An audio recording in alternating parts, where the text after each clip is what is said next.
Hello les amis. Oh, je suis enrouée. J'espère que ça va bien chez vous. Je m'excuse par avance, vous risquez d'entendre peut-être un petit peu du bruit parce que j'ai les deux voisins qui font du bricolage dans la maison. C'est le pied pour un dimanche matin. C'est pas grave. Et puis j'ai mon chien qui m'a bien énervé ce matin. Bon, c'est pas grave. Bêtise sur bêtise. Et puis il demande à manger. Et quand je lui donne, il ne le veut pas. Je fais une petite vidéo maquillage. Pardon. Je fais une petite vidéo maquillage, mais c'est pas le but de cette vidéo. La vidéo, ce sera surtout axée sur l'avancée en âge et ses petites tracasseries.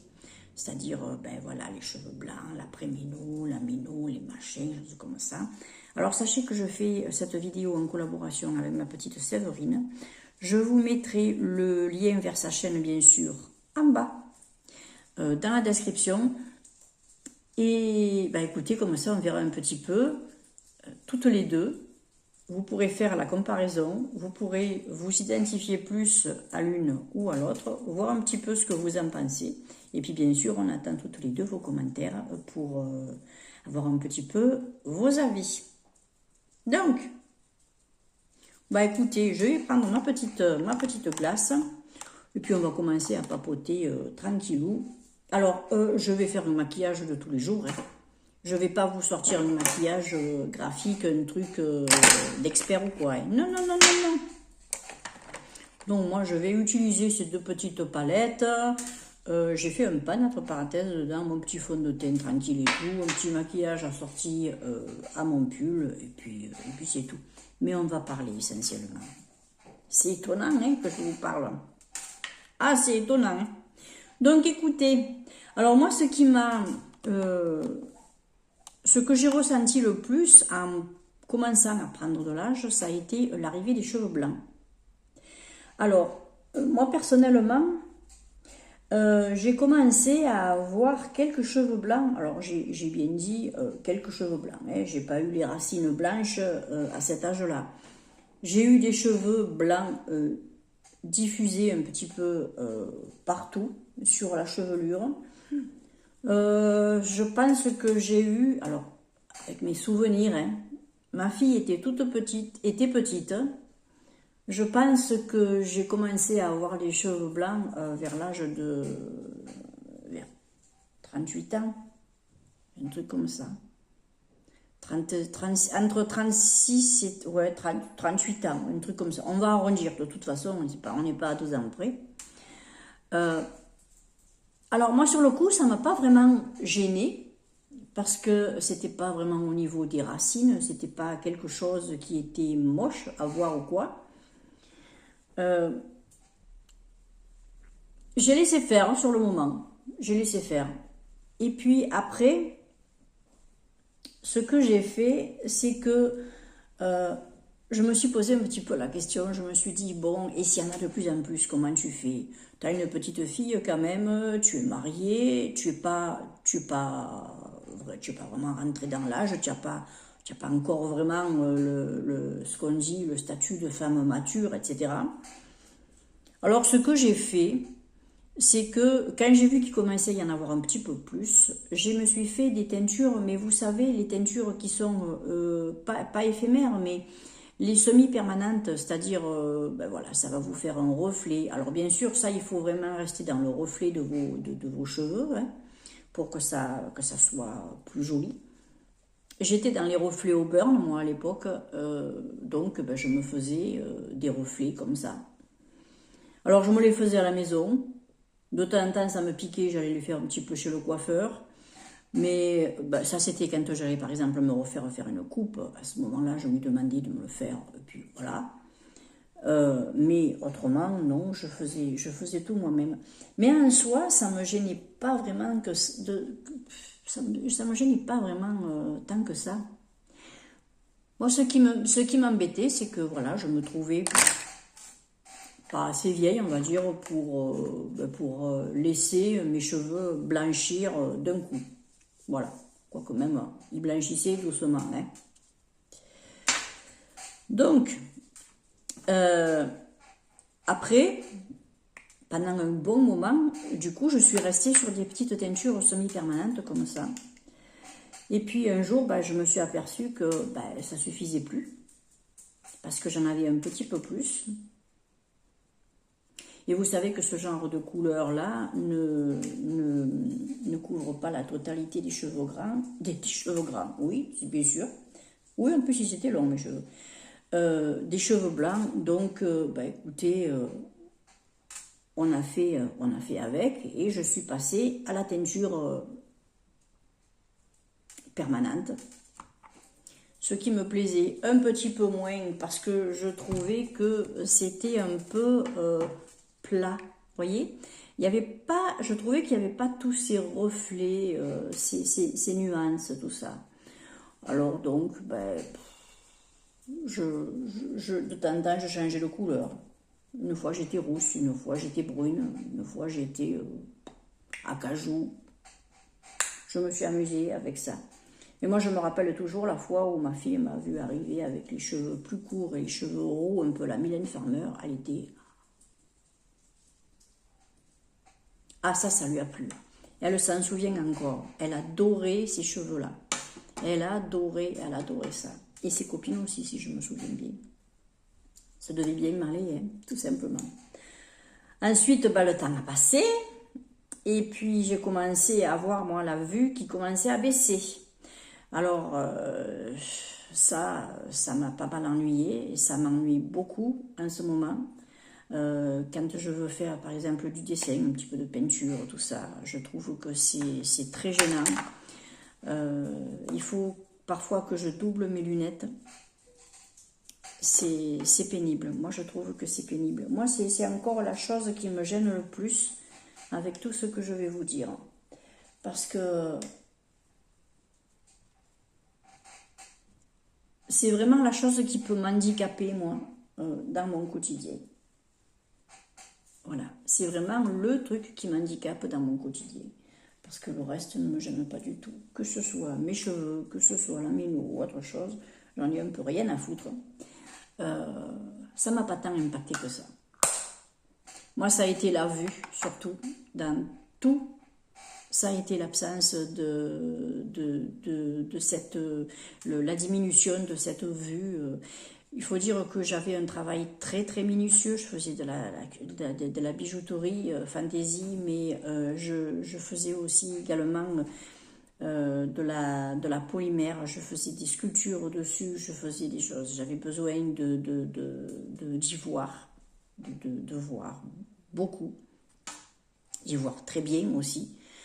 Et je pense que mine de rien, tout ça, ça a fait que, entre la génétique peut-être qui fait que, voilà, et un peu le travail qui me faisait forcer sur les yeux, je pense que ça n'a pas arrangé l'histoire.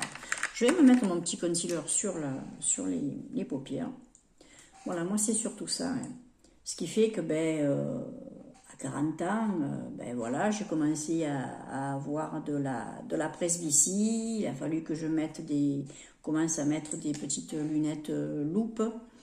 Après, il a fallu que j'aille chez l'opticien, chez l'ophtalmo pour voir si tout allait bien. Et puis, si il me fallait des lunettes adaptées, différentes pour chaque œil ou quoi. Ça a été un peu le cas, celui-ci. Le droit, pour moi, est un petit peu plus faible que le gauche. Pas grand-chose, mais un petit peu plus. Moi, je le vois quand je mets la main à ce niveau-là. Autrement, voilà quoi. Hein. C'est vraiment ce qui m'a un petit peu le plus embêté. Voilà. Moi, c'est les choses qui m'ont fait me dire, Cri, tu commences à rentrer dans la seconde partie de ta vie, on va dire. Hein.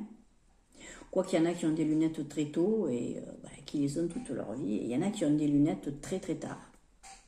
Voilà.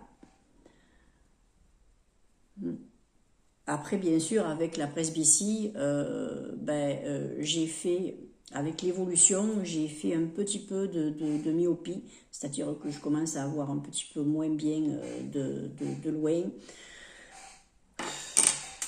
c'est l'évolution. C'est l'évolution. Et puis, être sur les écrans, ça n'a pas arrangé les choses non plus. On est d'accord. Les écrans font du mal. Ah oui, ça fait du mal. Malheureusement. Malheureusement, ça n'arrange rien.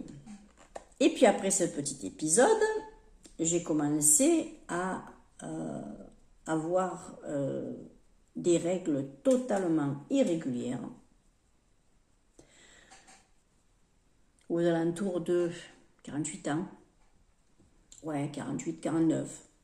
Voilà. Je commençais à avoir des règles irrégulières. Parfois, c'était très puissant. Parfois, c'était 4 gouttes. Excusez-moi, c'est pas glamour, mais on est là pour parler de l'avancée en âge. Et, ben, messieurs, excusez-moi, mais peut-être que vous comprendrez des choses chez votre épouse si c'est vous qui regardez et si vous êtes en couple. Je commençais à sentir un peu des changements.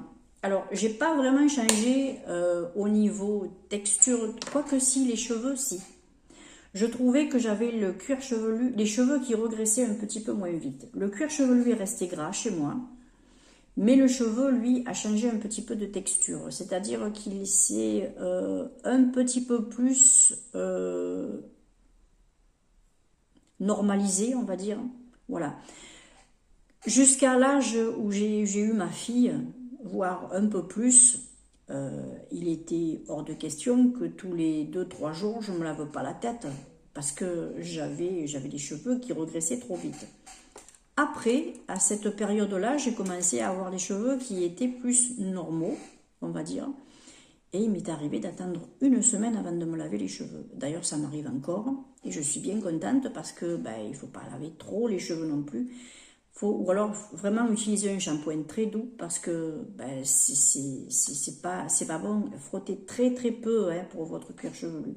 Ça irrite et ça stimule l'excès de sébum.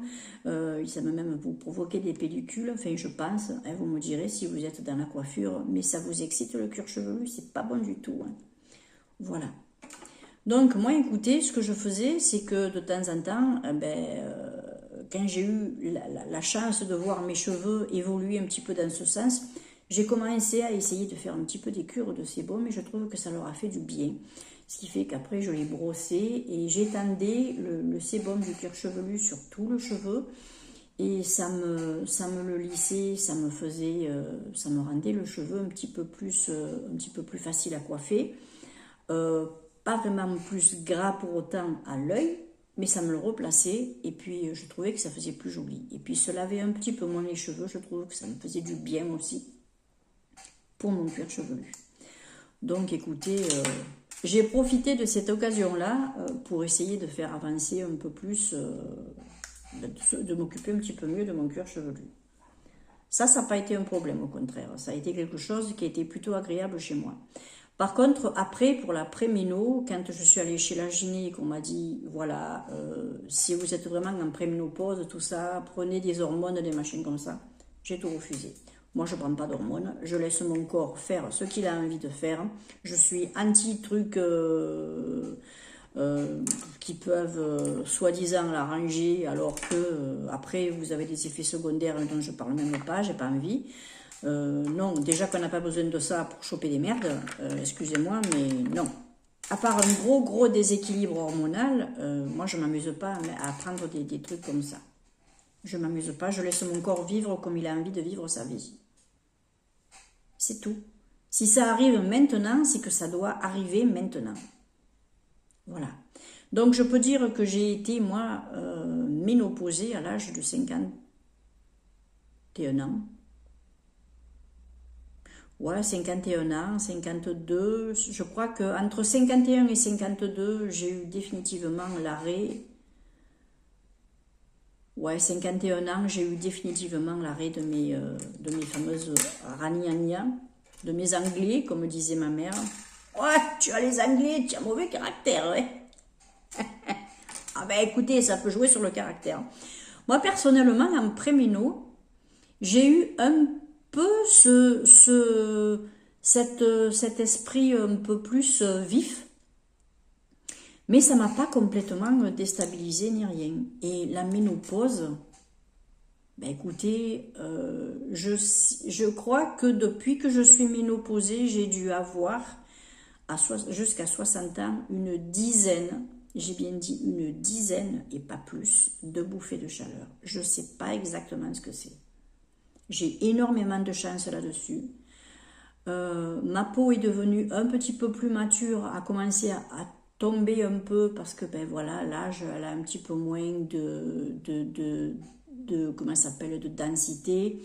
Elle est un petit peu plus molle, elle a un peu moins d'élasticité, il y a des pertes de collagène, voilà, d'hydratation, elle est devenue. Alors, elle n'est pas devenue moins grasse parce que elle est toujours grasse, hein. Mais par contre, elle se déshydrate un petit peu plus vite. Donc, bah écoutez, on fait avec, hein. On fait avec. Je vais peut-être continuer à me maquiller, hein. À moi quand je papote. Bah de toute façon, le maquillage, c'est pas le sujet de la vidéo, alors donc c'est pas un problème, hein. Je prends mon temps. Mais voilà, moi, je l'ai pas mal vécu, la ménopause, mais vraiment pas mal. Quand je vois des personnes à côté qui vivent des catastrophes, là, quand elles ont commencé à être seulement préménopausées, je me dis, je suis bénie, hein. Franchement, je suis bénie, hein. Parce que, ouais. Ma mère non plus n'a pas vécu une mauvaise ménopause. J'ai tiré d'elle là-dessus, ok, tant mieux, hein, tant mieux, tant mieux. Après, voilà, j'ai envie de dire que c'est vraiment typique à chaque personne. On ne peut pas vous dire, vous allez avoir ci, vous allez avoir ça. Vous avez des risques d'avoir ci ou des risques d'avoir ça. Enfin, quand je dis risque, c'est-à-dire vous risquez d'avoir des bouffées de chaleur, vous risquez d'avoir un caractère plus exacerbé, vous risquez d'avoir la peau qui change, vous risquez d'avoir peut-être des pertes de cheveux, des machins, des trucs comme ça. Moi, ça m'a pas fait ça. Ça m'a pas fait ça. J'ai continué à vivre en fait. J'ai continué à vivre. J'ai eu l'arrêt de mes trucs. La peau qui s'est faite, qui s'affaisse un peu, qui se déshydrate un petit peu plus. Les cheveux qui sont redevenus un petit peu plus normaux, voire un peu plus secs. Après, oui. Par contre, il faut, et il va falloir que je le fasse, que je prenne un petit peu plus soin de mon corps, parce que je me suis arrondie, mais un petit peu au niveau du ventre, mais c'est, comme on dit, alors c'est pas glamour non plus, mais ça reste un peu mou. Vous savez, cette bouée là que vous avez, qui est pas jolie, eh ben ça fait un peu ça. Ça fait un peu ça, donc c'est pas terrible, hein, on va dire ce qui est, c'est pas terrible.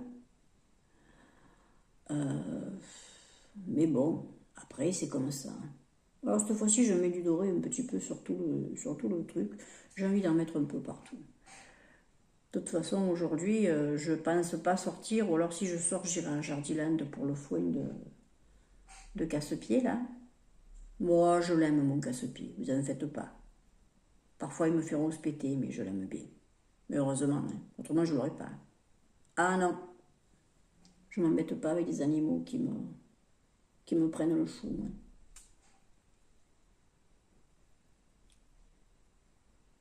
Si j'ai pas envie d'avoir un animal, si j'ai pas envie qu'on me prenne le chou, déjà, je prends pas d'animal, hein.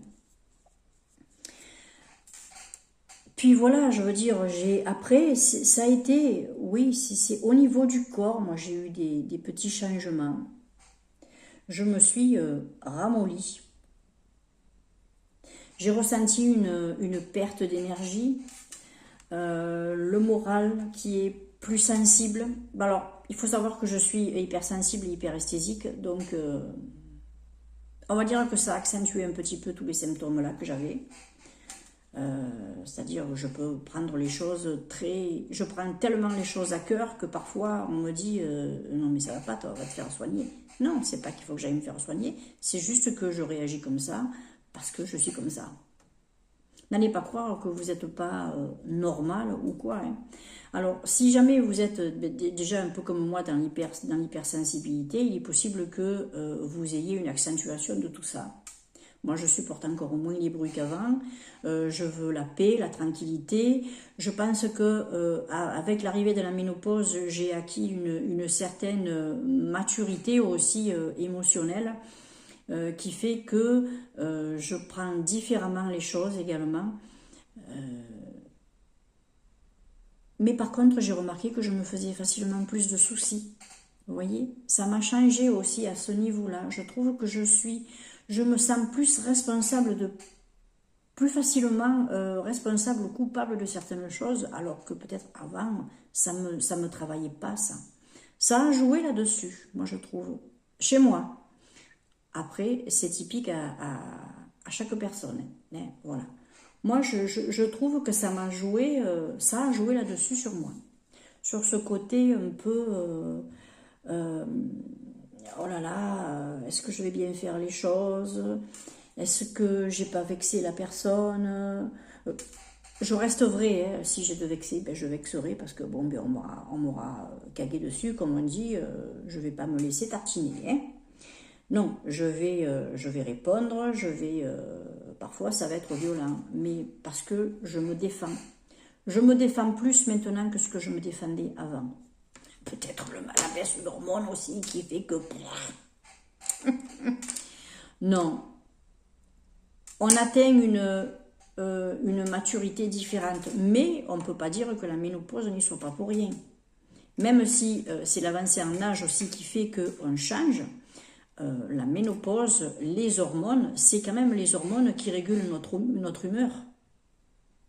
C'est quand même les hormones qui régulent tout ça.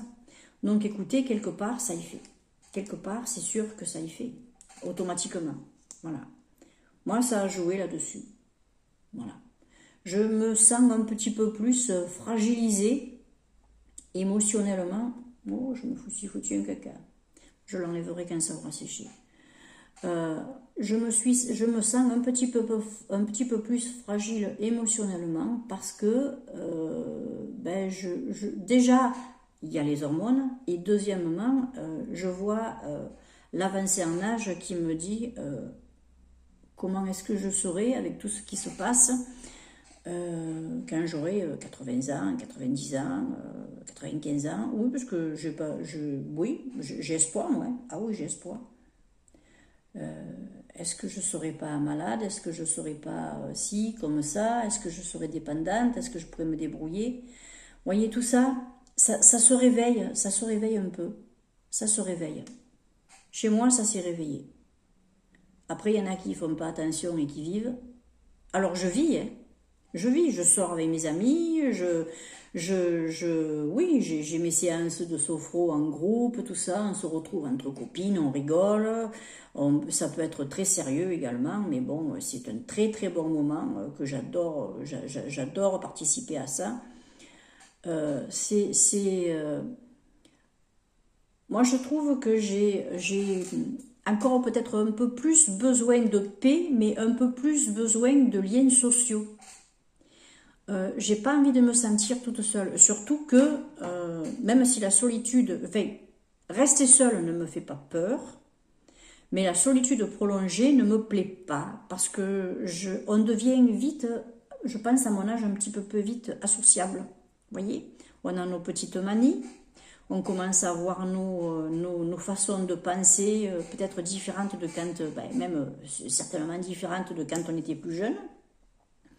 La société qui ne nous aide pas à être parfois trop bien dans nos baskets parce qu'on voit qu'il y a des choses qui évoluent pas dans le bon sens pour les personnes qui prennent de l'âge non plus, ne serait-ce que pour les retraites, les machins, des choses comme ça. Voilà, moi je pense que tout ça, avec les hormones qui travaillent ou qui travaillent plus justement, fait que il y a des choses qui nous interpellent un petit peu plus qu'avant, ça nous travaille un peu, on doit avoir des petites... je pense qu'on a un petit peu plus de possibilités, d'aptitudes à avoir, enfin c'est même pas les aptitudes, c'est pas les possibilités, c'est n'importe quoi, c'est pas les mots. On est plus apte à avoir, c'est plus risqué pour nous de tomber par exemple dans des petites déprimes, des choses comme ça, qu'une personne peut-être de 20 ans ou de 30 ans pour qui ben, voilà, la vie se déroule normalement, on va dire. Même s'il n'y a pas de normalité, je pense, dans la vie, il n'y en a pas.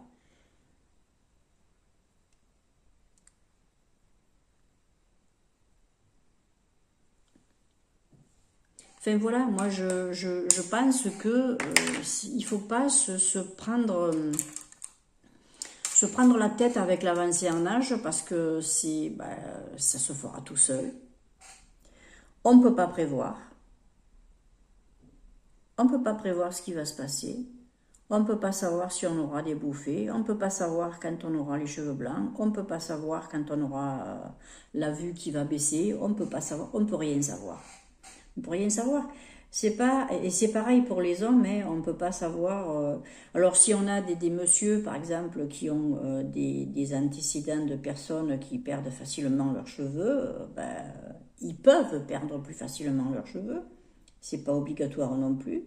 Je veux dire, voilà, si c'est pas. Après, vous avez ce qu'ils appellent la ménopause des hommes, hein, voilà. Bon, ça existe aussi chez eux, logiquement. Voilà. Il y a des petites crises, des choses comme ça. Moi, c'est vrai que en prenant de l'âge comme ça, moi, je doute de ma féminité, je doute de ma séduction, je m'aperçois que les gens vous regardent plus, les gens ne font beaucoup moins attention à vous quand vous avez atteint un certain âge, parce que c'est comme si on vous mettait à part, parce que vous devenez moins intéressant, vous allez devenir une charge. Vous voyez, moi je le ressens comme ça autour de moi. Après, peut-être que chez vous, vous ne le ressentirez pas comme ça, mais moi je vois ce qui se passe autour de moi et c'est pas agréable de voir comment on accueille les personnes d'un certain âge dans mon entourage, dans ma ville, dans mon entourage, voilà. Surtout quand on se laisse les cheveux gris comme ça. Moi je vais vous dire, je suis sortie plusieurs fois avec des amis, j'ai vu des personnes âgées, les personnes âgées avaient toutes des teintures, les personnes avec les cheveux gris étaient très rares, hein. Je faisais partie du lot exceptionnel des personnes avec les cheveux gris. Et puis après, vous avez les cheveux gris, vous êtes une vieille et vous n'êtes plus intéressant. Eh bien, si je suis plus intéressante, comme ça, j'ai envie de vous dire, vous ne viendrez pas me faire chier. Voilà! Écoutez, on ne va pas en faire plus. Je vous montre le petit maquillage. Vous voyez, c'est juste du marron et un peu de doré. C'est tout. Un peu de blush, un peu de rouge à lèvres. On ne se prend pas la tête. On voulait juste parler un petit peu de cette avancée en âge. C'est une vidéo quand même qui fait presque 30 minutes. Je vais arrêter là. Je vous invite vraiment à aller écouter la petite vidéo de ma copine Séverine, que j'aime beaucoup, qui est une personne qui est extrêmement courageuse avec tout ce qu'elle a. Et puis vous nous direz un petit peu en commentaire ce que vous pensez de tout ce que je vous ai dit, de tout ce qu'elle vous a dit. Et puis on fera un petit peu... S'il faut, on pourra refaire une petite vidéo spécifique sur un certain sujet. Vous me direz. Moi, je vous embrasse en attendant très très fort. Et puis surtout, prenez bien soin de vous. Ciao.